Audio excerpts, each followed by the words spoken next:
Bom dia, a paz do Senhor a toda a igreja. Vamos abrir nossas Bíblias no Salmo 133. Salmo 133.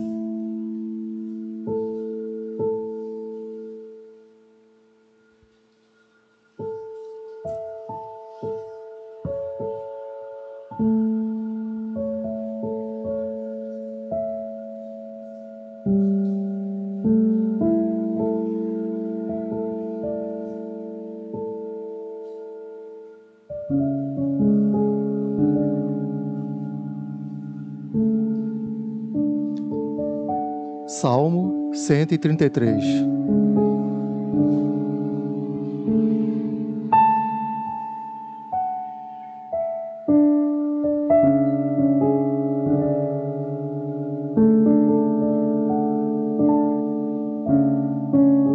Farei a leitura. Como é bom e agradável quando os irmãos convivem em união.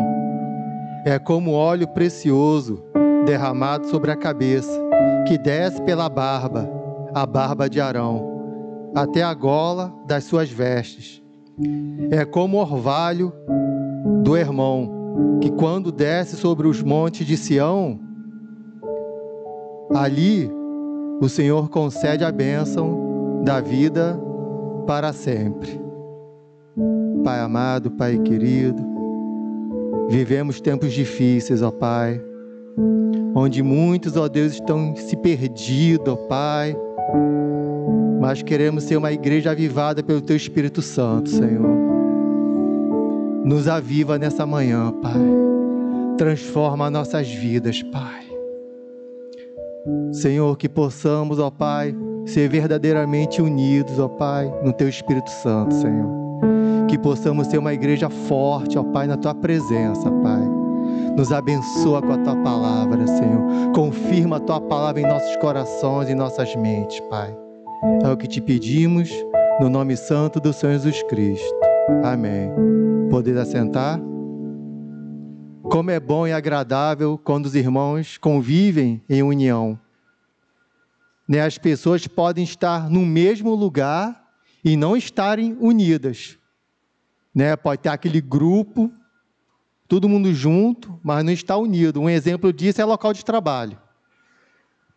Um gerente ou encarregado faz aquelas reuniões, junta todo mundo num canto. Vamos nos unir, que não sei o quê, a união, não sei o quê. Mas todo mundo sabe que não é nada daquilo. Que quando terminar ali o discurso, vai ser cada um por si. Cada um por si no barato, quando é um querendo prejudicar o outro, querendo fazer mais do que o outro, querendo, quando não há aquele clima de fofoca, de divisão, de contenda, que tem nos locais de trabalho. E nós que trabalhamos para Cristo, não pode haver isso entre nós. Porque a empresa, ela faz o quê? Ela paga pelo nosso serviço, e a gente recebe um salário. O Senhor Jesus Cristo já pagou um altíssimo preço para que possamos viver em união, debaixo da autoridade do Espírito Santo dele. Então a igreja não pode se comportar como se comporta o mundo. E a gente vê assim, muita história de pessoas assim, que a gente vai falar uma palavra amiga tal, e o cara também já conhece a palavra. É triste, aí, poxa, mas por que tal? Aí as pessoas encontram diversas desculpas, mas o irmão tal fez isso, o diácono tal não sei o quê, o pastor tal não sei o quê. Eu não quero mais saber de igreja. Irmãos, se nós formos procurar a igreja perfeita, a gente não vai achar.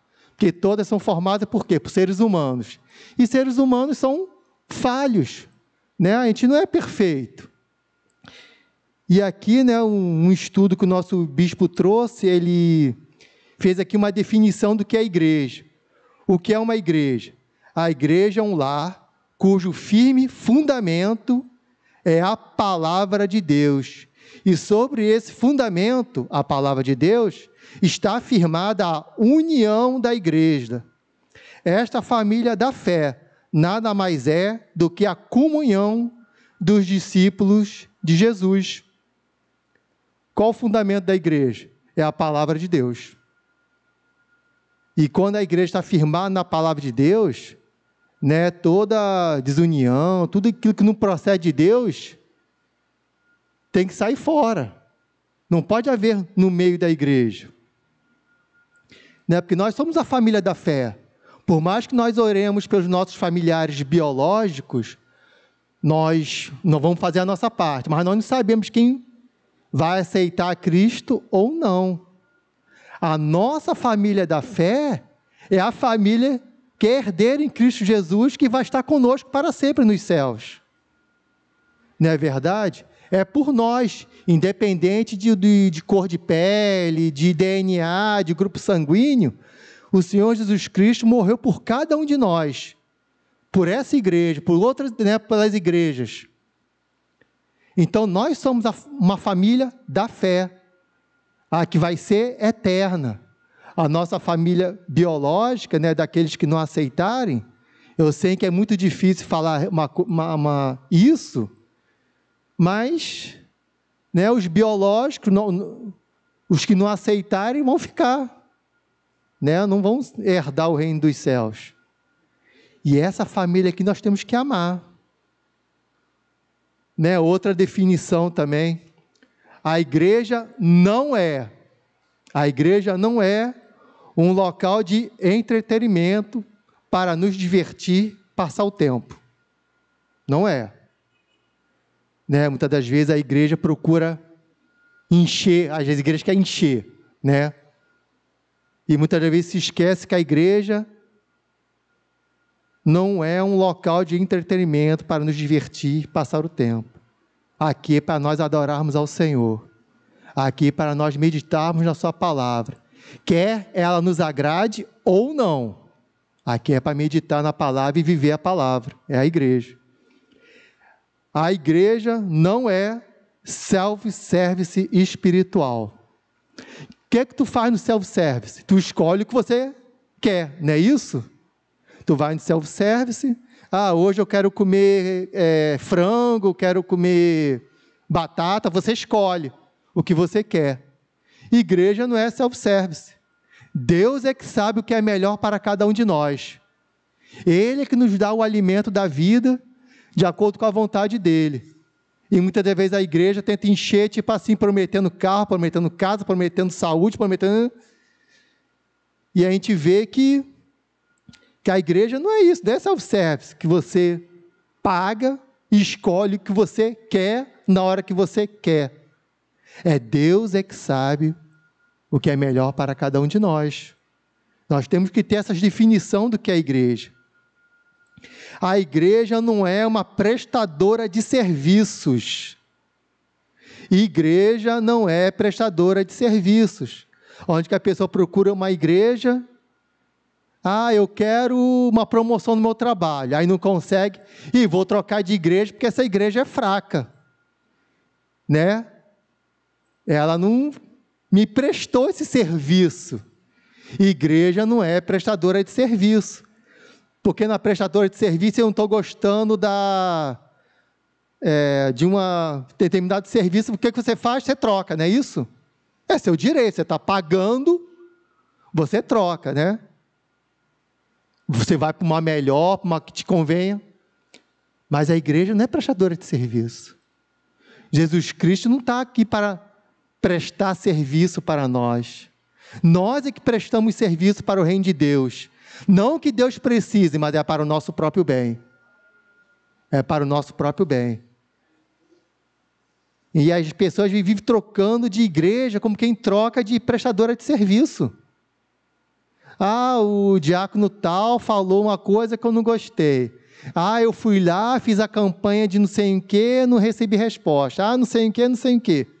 E as pessoas ficam trocando, né, como se fosse prestadora de serviço. E no final das contas, né, quem tem mais experiência aqui, tem algum certo tempo de experiência de igreja, sabe que essas pessoas que ficam migrando, no final das contas não param em lugar nenhum. Daqui a pouco está lá no mundão. Está lá perdida, está lá comendo a comida dos porcos. Por quê? Porque não teve esse ensinamento do que a igreja. Porque quando nós vamos a uma igreja procurando a bênção no lugar do abençoador, já começou errado, né? A função da igreja é o quê? Apontar para o céu, e não para apontar para as coisas da terra. O que são as coisas da terra, né? Casa, carro. A função da igreja é apontar para o céu. Deus é poderoso para nos abençoar? É. Para abrir uma porta de emprego melhor, para nos dar uma causa de ganho na justiça. Sim, mas a bênção nunca pode estar na frente. É Deus. O Senhor, nosso Deus, tem que estar sempre na frente. Existe família perfeita? Existe igreja perfeita? Não. Famílias perfeitas, só se for no comercial da TV, que não tem cunhado, não tem sogra, não tem nada. É aquela família ali perfeitinha, todo mundo rindo, alegre, querendo te vender alguma coisa. O camarada quer fazer o comercial, vê lá na internet. E esse aqui tem uma cara de ser um pai bonzinho. E esse aqui tem uma cara de ser uma mãe boazinha. A gente nem sabe qual o caráter da pessoa, se a pessoa realmente é aquilo ali, tem alguma coisa a ver. E essa criança aqui tem uma cara de comportada, vou botar ela no comercial. É assim que o mundo faz. Não tem família perfeita. Assim como a biológica não é perfeita, a igreja também não, nós somos humanos. E o perdão na família é algo que tem que ser constante.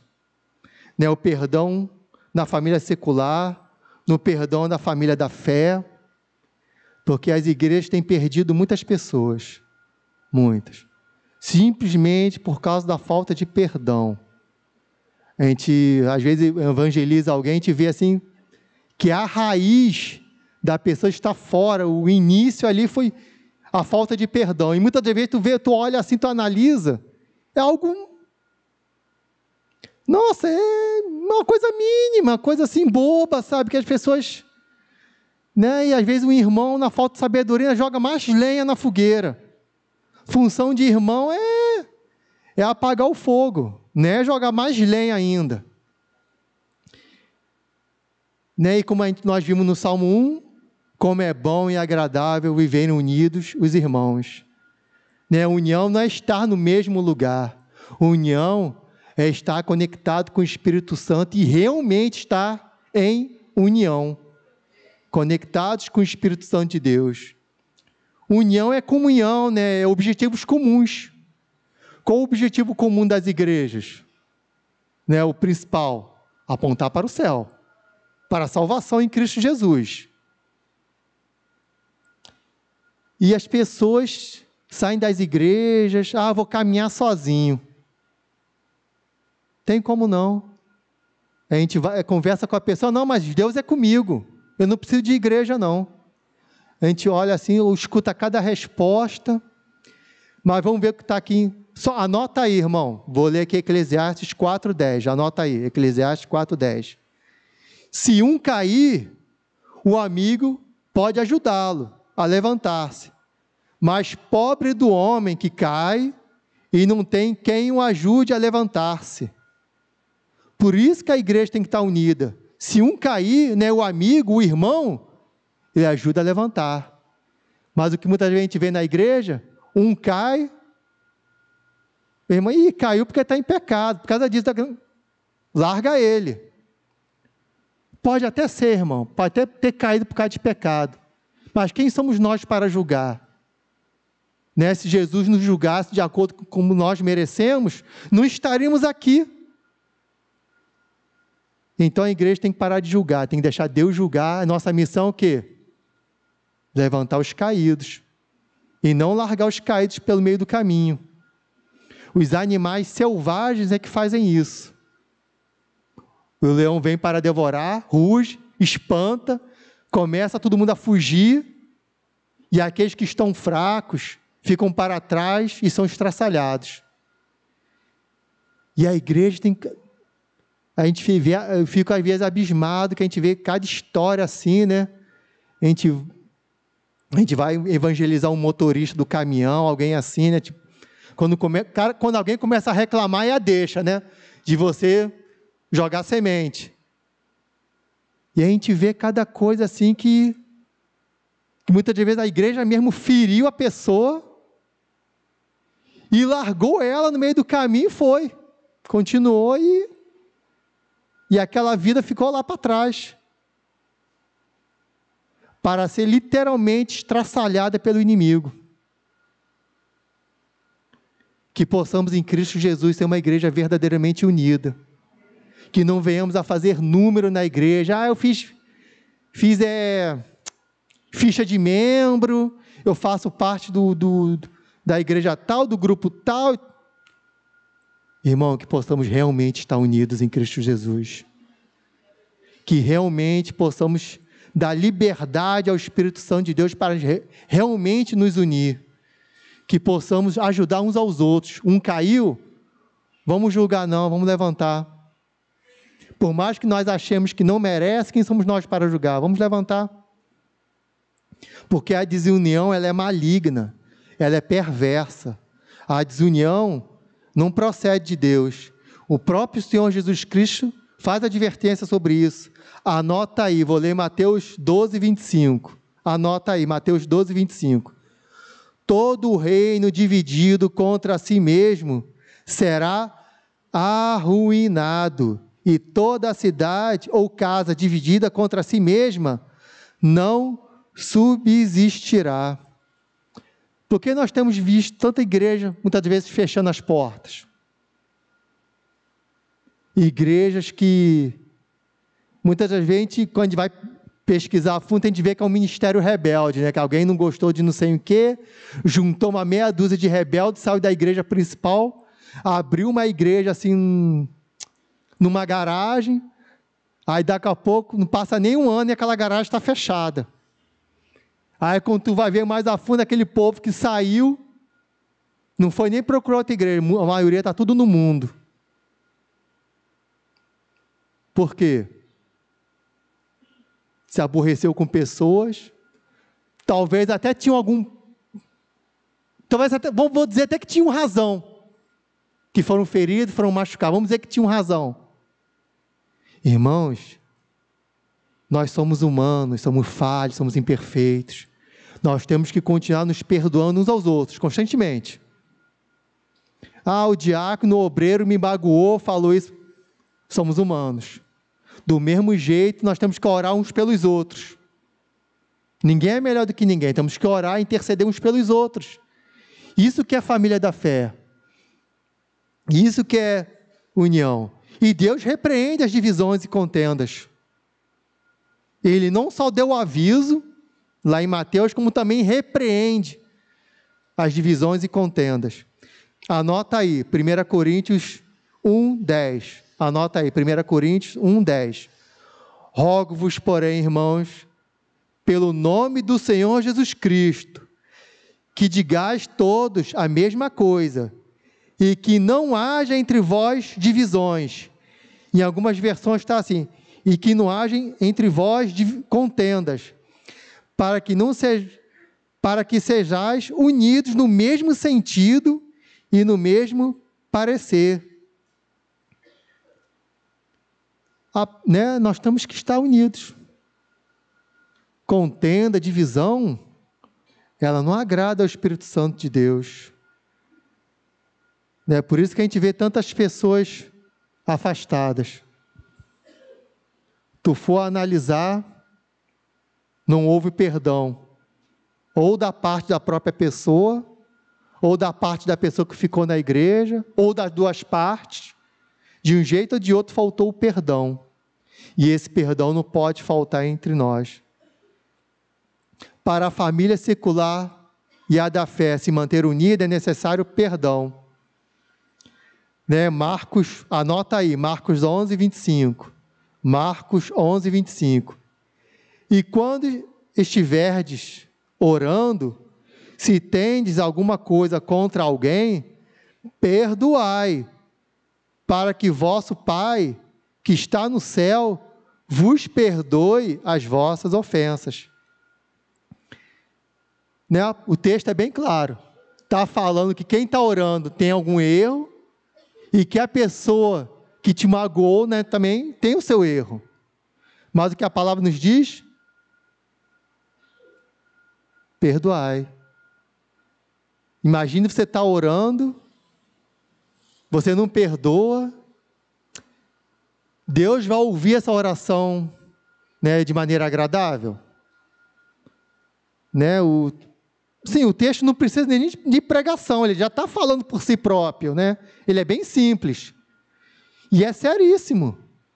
Né? A pessoa pode ficar orando 10, 20 anos e pode ser à toa, porque a pessoa está guardando mágoa, está, né, tá criando divisão. Então, irmão, tem que ter perdão. Tanto para a família biológica quanto a da fé. É perdão. Perdão é um firme fundamento aí para a igreja continuar unida. Anota aí. Efésios 4:32. Efésios 4:32, anota aí. Antes, sede um para com os outros benignos, compassivos, perdoando-vos uns aos outros, como também Deus vos perdoou em Cristo Jesus. É um texto bem simples. Temos que nos perdoar uns aos outros, como Deus nos perdoou. Colossenses 3:13. Anota aí, Colossenses 3:13. Olha só como ele começa. Suportai-vos. Começa já assim. Suportai-vos uns aos outros. Perdoai-vos uns aos outros. E se alguém tiver queixa contra alguém, assim como o Senhor vos perdoou, assim também perdoai vós. Suportai-vos. E não é de qualquer maneira, é em amor, no amor de Cristo Jesus. Somente em Cristo Jesus, né, através do seu amor, através da presença do seu Espírito Santo, nós verdadeiramente conseguimos exercer né, o verdadeiro perdão, que mantém a igreja unida, que mantém a família unida. Que possamos fazer essa diferença nesse mundo, que possamos ser uma igreja saudável, né? Porque a falta de perdão é como se fosse um câncer no corpo, né? Que cresce silencioso. O que o câncer faz? Ele vai crescendo silenciosamente. O câncer, ele mata o corpo como um todo, se não for cuidado, não é isso? A falta de perdão é como um câncer. Se não for extirpado, cuidado, tratado, ele mata o corpo. Então, irmão, quando estiver orando, e se tem alguma coisa contra alguém, não ore em vão não, perdoe. Né? Como nós vimos lá em Marcos 11:25, perdoe. Que a falta de perdão é como um câncer.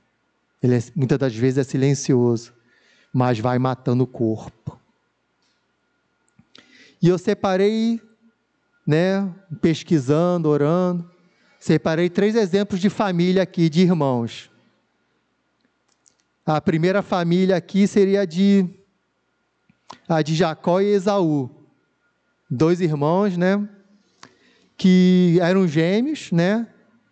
A gente vê lá em Gênesis 33, irmãos gêmeos. Ambos tiveram os seus erros, suas falhas. Né, o que seria o mais velho, Esaú, né, casou com mulheres que não eram de Deus, que desagradaram seus pais. Jacó, né, que depois Deus, né, chamou de Israel, ele quer roubar a bênção do irmão e consegue, né? A gente vê assim, que coisa feia, né? Roubar a bênção do irmão. E também foi muito feio o que Esaú fez.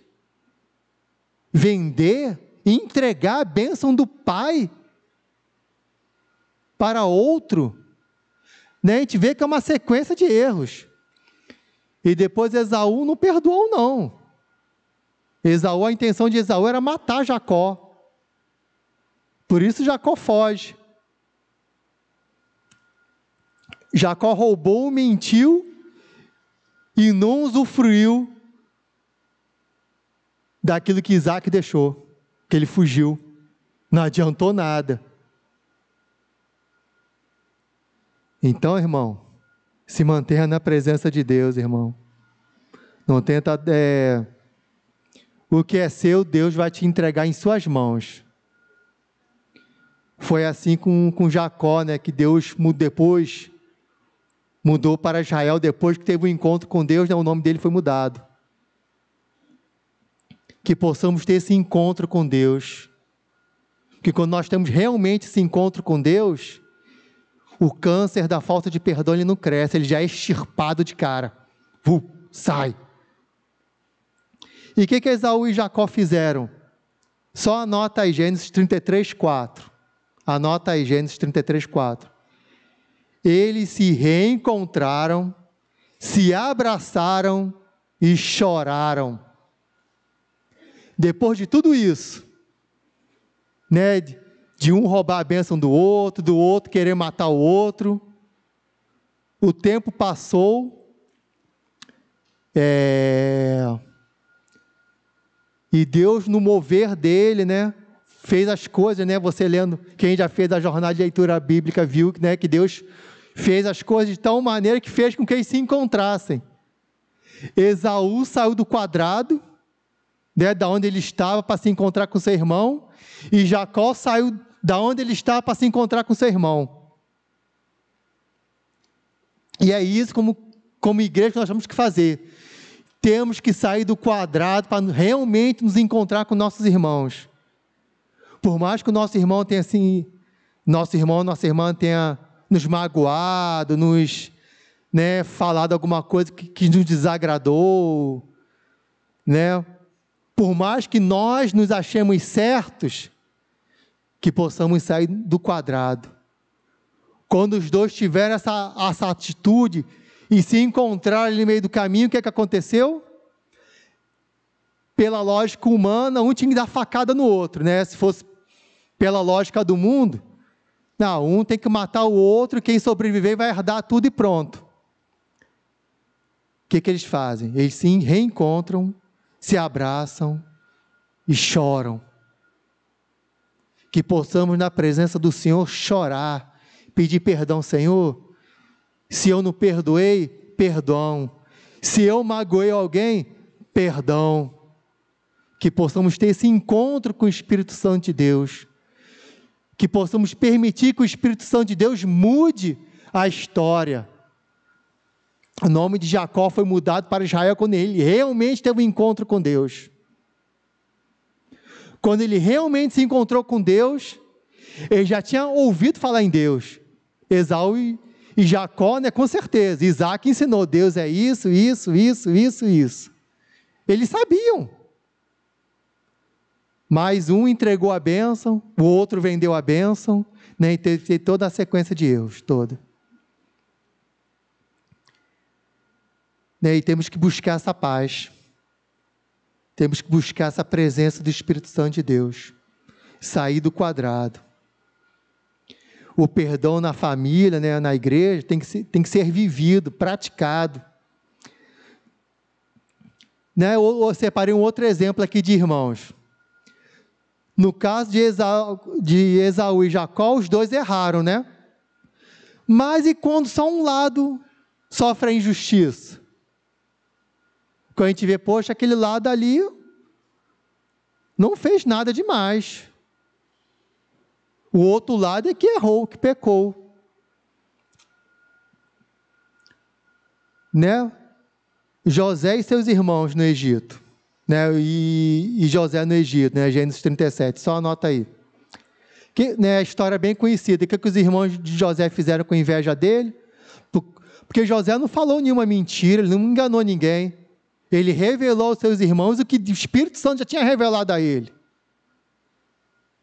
Né? Ele não quis prejudicar ninguém, os irmãos podem ter encarado que ele estava sendo soberbo, estava sendo arrogante, mas a gente vê que na jornada de leitura bíblica a gente percebe, assim, a gente sente que não foi essa a intenção, mas a gente vê que os irmãos ficaram com raiva.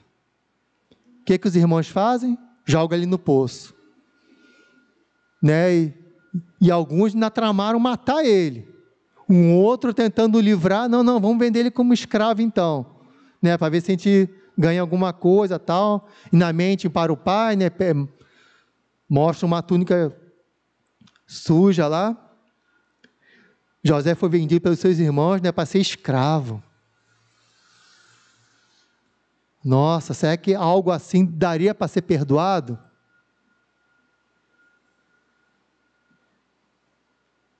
A gente vê, né, que José, por estar firmado na presença de Deus, Deus mudou a história dele. Mas se lá no poço, José já estivesse tramando a vingança, lá no poço, ele é um ser humano, ele era falho, né, como qualquer um de nós. Ele podia lá no poço, né, lugar ali de derrota, do fim da história. Se eu sair daqui, vou matar cada um deles. E lá na frente, quando Deus muda a história, José se torna o segundo do Egito. Deus faz as coisas de tal maneira que obriga os irmãos a ir até ele. José os reconhece. Ele nem precisava dizer que conhecia eles. Ele era o segundo em comando do Egito.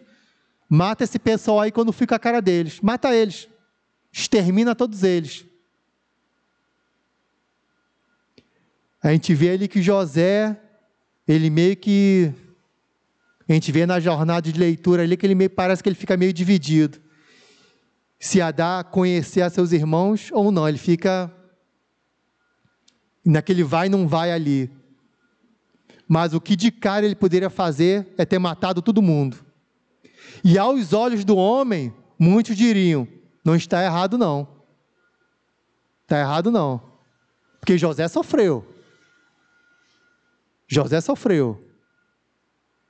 Mas quando nós estamos sofrendo, mas servindo a Deus, obedecendo a palavra, tenha certeza, irmão, que Deus está no controle. E que Ele é poderoso para mudar a história. Se você está se sentindo sendo jogado no fundo do poço, e muitas das vezes por irmãos, creia que não é o fim, que Deus está no controle. A gente pode não saber o porquê, mas com certeza, até mesmo lá no poço, na casa de Potifar, ou na prisão, onde que José estivesse, todas aquelas situações, tanto boas, tanto ruins, Deus estava moldando o caráter de José, até José se tornar o segundo no Egito. E é assim conosco. Deus usa as situações para nos moldar. Por mais que nós pensamos assim, poxa, meu irmão me empurrou para dentro do poço. Creia que Deus é poderoso para te tirar de lá, para fazer você dar a volta por cima disso tudo. E como? Perdoando. Perdão. José perdoou seus irmãos. Aos olhos do homem não tinha motivo nenhum. Ele não precisava de seus irmãos para nada. Era até o contrário, seus irmãos é que precisavam dele. Mesmo que ele não quisesse matá-los, ele poderia se aproveitar para humilhar eles. Ah, seus mendigos, seus isso, seus mortos de fome, né? Podia, né? Mas não. E ele, além de abençoar eles, ele podia ter feito o seguinte: eu não vou matar eles, vou abençoar eles, mas eu quero eles longe de mim. Eu perdoo até certo ponto. Caminhar comigo lado a lado, não. Aí já é demais. O homem natural pensa isso, né? Caminhar lado a lado comigo, não. Esses irmãos me jogaram no poço. Se eu sou o segundo do Egito, foi pela misericórdia de Deus. Eles não me ajudaram em nada. E é verdade, eles não ajudaram ele em nada. Mas ele caminhou junto com seus irmãos lado a lado, porque ele tira do lugar que não era para eles estar e chama eles. Não só os irmãos, as cunhadas, sobrinhos, todo mundo, vem. Vem. Chamou todo mundo. E é assim que tem que ser conosco. Temos que chamar todo mundo. Por mais que nós achemos que o nosso cunhado, nosso irmão, nosso sogro, nosso não sei em quem, nos jogou para o poço, vem para a igreja. Vem caminhar comigo, vem para a igreja. Vem, deixa o Espírito Santo de Deus fazer a obra. Foi assim na vida de José. Foi assim com Jacó e Esaú. O Espírito Santo fez a obra. Ele reunificou a família. E Deus não mudou. Ele continua sendo Deus da família. Ele continua sendo Deus que reunifica a família. Porque família é um projeto dele mesmo. O único que quer destruir a família é o inimigo. Esse quer destruir a família. Deus quer restaurar, quer consertar e salvar. Então não perdoe pela metade não. José não perdoou pela metade não.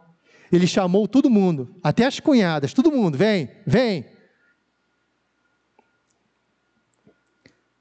E separei aqui mais, para terminarmos, mais uma história aqui, de 2 irmãos, do filho pródigo, que também é super conhecida, anota aí, Lucas 15, 11 a 32, Lucas 15, 11 a 32, anota aí.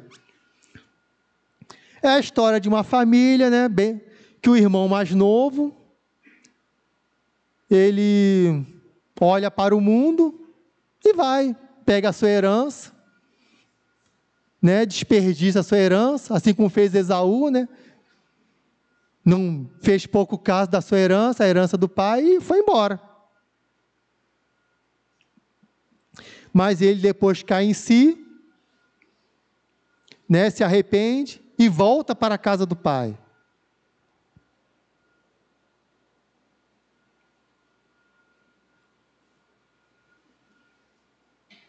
Mas eu queria comentar aqui, a inércia aqui do irmão mais velho.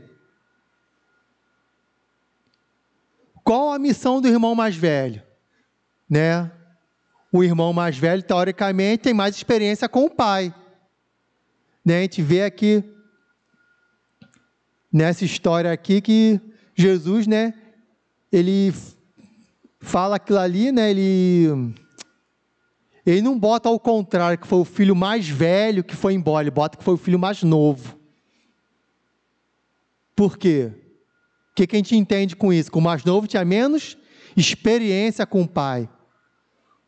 Trabalhava os 3 juntos, Mas o mais novo tinha menos experiência. Vai embora. O que o irmão mais velho tinha que fazer? Por mais que ele achasse que estava certo, e estava certo. Se a gente for pensar direitinho, o irmão mais novo estava todo errado. Poxa! Sair da presença do pai e desperdiçar a herança, está todo errado. Mas não compete ao irmão mais velho julgar. Qual era a missão dele? Sair do quadrado e ir lá buscar o irmão. De falar uma palavra para o irmão, poxa, irmão, olha só onde você está. Aqui não é o teu lugar é na presença do pai. Assim como cada um de nós, nosso lugar é onde? É na presença do pai. É na igreja, na presença do Senhor Jesus Cristo. O que o filho mais velho tinha que fazer? Em primeiro lugar, para ele conseguir sair do quadrado, a primeira atitude que ele tinha que fazer era o quê? Perdoar. Ele tinha que perdoar a atitude péssima ali do irmão mais novo. Ele tinha que primeiro perdoar. Porque quando nós realmente perdoamos, nós conseguimos sair do quadrado e ir buscar os perdidos, os caídos, os feridos, aqueles que se machucaram pelo meio do caminho. Quando a igreja realmente perdoa e se permite ser transformada pelo Espírito Santo, ela não se comporta como os animais selvagens, que largam os feridos, os mais novos, os filhotinhos da fé lá para trás, que larga os feridos, aqueles que estão com dificuldade de caminhar, não fica ninguém para trás. Quando a igreja realmente é transformada pelo Espírito Santo, tem a atitude de José, que não perdoa pela metade, chama todo mundo, vem, vem, vem. Nós temos que permitir esse agir do Espírito Santo de Deus. O que a gente entende dessa atitude do irmão mais velho? Como é que o pai estava vendo o serviço do irmão mais velho? O irmão mais velho não desperdiçou sua herança, correto? E também não saiu da presença do pai. Mas como o pai estava vendo o serviço dele a partir daquele momento? Como o Espírito Santo de Deus vê o serviço da igreja a partir do momento que vê que a igreja não é cega, as pessoas não são cegas, vê irmãos se perdendo, caídos no meio do caminho e não faz nada. Não ora, não intercede, não faz uma visita, não resgata ninguém. Já parou para pensar nisso? Como o Pai vê o nosso serviço a Ele? Como o Pai... O mais velho continuou na presença. Hoje em dia seria tipo assim, hoje em dia. Um irmão mais velho, com mais experiência com o Pai, continuou na igreja e não desperdiçou a sua herança. Mas como é que o pai está vendo o serviço dele, se ele sabe que o irmão está caído lá para trás no meio do caminho, e que o inimigo vai estraçalhar ele sim, que o leão não apenas ruge, ele procura pessoas para devorar, vidas para devorar, para estraçalhar. E qual a missão da igreja que verdadeiramente é transformada pelo Espírito Santo de Deus? Por mais que essa pessoa esteja, que nós achemos que a pessoa está errada, a nossa missão é sair do quadrado e ir lá buscar essa pessoa. Resgatar vidas. Assim como o Senhor Jesus Cristo, na cruz do Calvário, resgatou a cada um de nós, né? Se nós queremos seguir os passos de Jesus, temos que fazer o mesmo. Sair do quadrado e permitir que Deus nos use. Permitir que Deus nos use. Para resgatar, para trazer uma palavra amiga, para dar um telefonema, algo tão simples. Poxa, irmão, tenho sentido a sua falta na igreja, tal, uma coisa simples. Né? Ou de, poxa, irmão, coisas que nós não podemos, né? Uma igreja saudável não pode deixar um câncer crescer dentro dela. Né? Hoje em dia todo mundo sabe como é que se procede em vários tipos de câncer, não é isso? A medicina tem isso, né? Ah, não, mas tudo isso naqueles estágios iniciais, tal, né? Muitas vezes o médico diz assim, pô, ciclano, esse estágio aqui é terminal, acabou.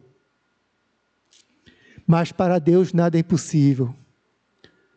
Por mais que tu ache que aquela pessoa, e não tem jeito, é um câncer terminal. Já falei de Jesus, já falei, a pessoa conhece a palavra, esse aí é terminal, esse aí acabou. E isso pode ser aos teus olhos, mas para Deus nada é impossível. Nada, nada. A única coisa que nós temos que fazer é muitas vezes contrariar a nós mesmos. Ah, Senhor, me dá forças. Eu vou lá. Vou fazer alguma coisa. Outra passagem que fala sobre o samaritano. Passa o sacerdote, né? Passa o fariseu. Para onde que o fariseu e o sacerdote estavam indo? Para a casa de Deus. Não tinham caído no meio do caminho?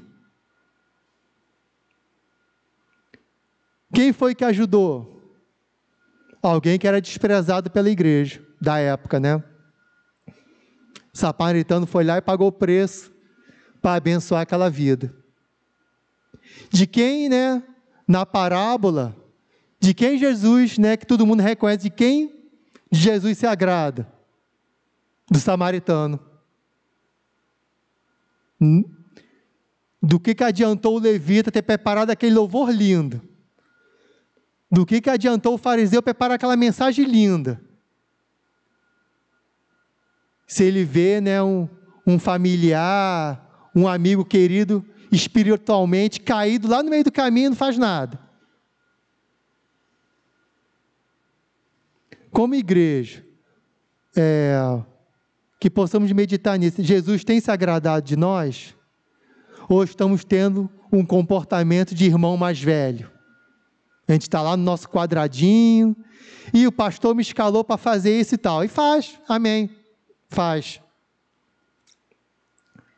Mas que possamos ser crentes, né, irmãos, né, fora aqui das quatro linhas.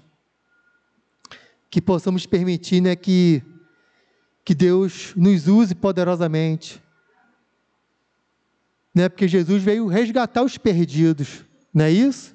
Quem é que precisa do médico? É quem está doente. Só que muitas das vezes a igreja não percebe que está doente, que há um câncer crescendo. Que possamos ser humildes, que possamos nesta manhã nos humilharmos na presença de Deus, pedir perdão muitas das vezes, perdão pela nossa inércia, perdão por não sairmos do quadrado, perdão pela falta de perdão, né? A igreja é uma família que foi chamada por Deus, comprada pelo sangue de Jesus Cristo e que é sustentada pelo mover do Espírito Santo de Deus. Como é bom e agradável quando os irmãos convivem em união. É como óleo precioso. Óleo precioso é o que? É unção. Essa unção não pode faltar para nós. Né, o versículo 2. Derramado sobre a cabeça, que desce pela barba, a barba de Arão, até a gola de suas vestes. É como o orvalho do irmão. Aí eu fiquei curioso, o que o Espírito Santo de Deus quis dizer com isso? Como orvalho, né? Esse irmão é um monte,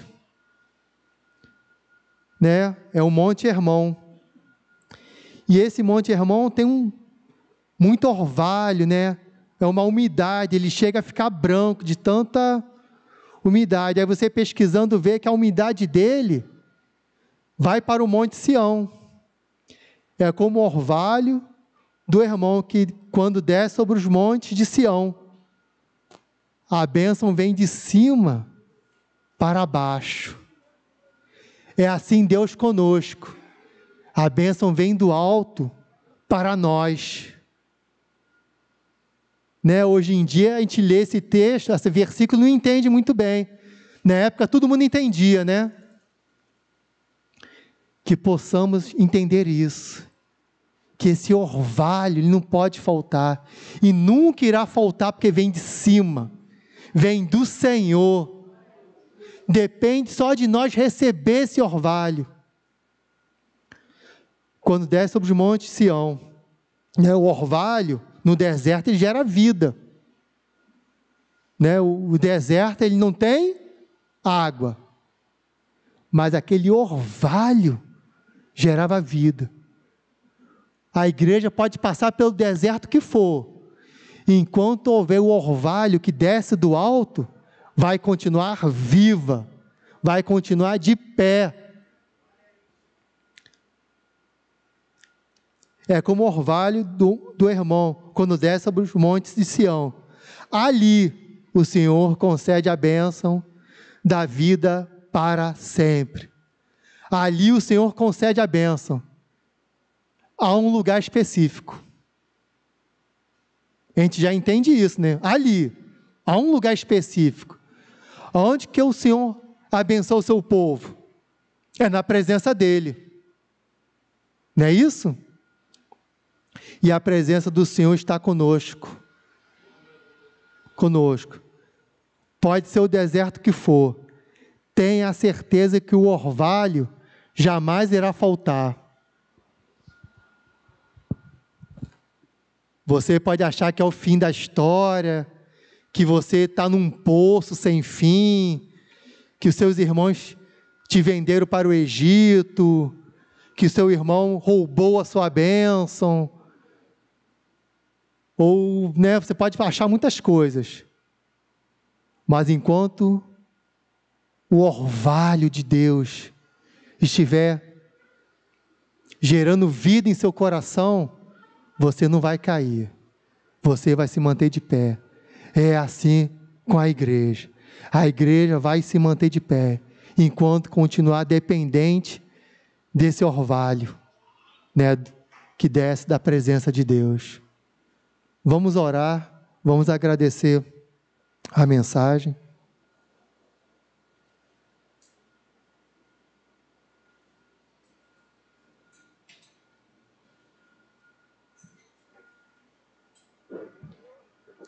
Pai amado, Pai querido, ó Deus único, Deus maravilhoso, Pai, vem nessa manhã, Senhor, lavar os nossos corações, Pai. Vem nos transformar, Senhor. Tira de nós todo orgulho, toda a prepotência de acharmos que somos um irmão mais velho. Ó, Senhor, queremos ser dependentes desse orvalho, meu Pai, que vem do alto, Senhor. Precisamos de Ti, para que só mesmo Tu, ó Deus, que gera vida em nós, Senhor. Sem Ti, ó Deus, nós estamos mortos, ó Deus. Ó Pai, nos tira do poço, Senhor. Do poço da falta de perdão, ó Deus.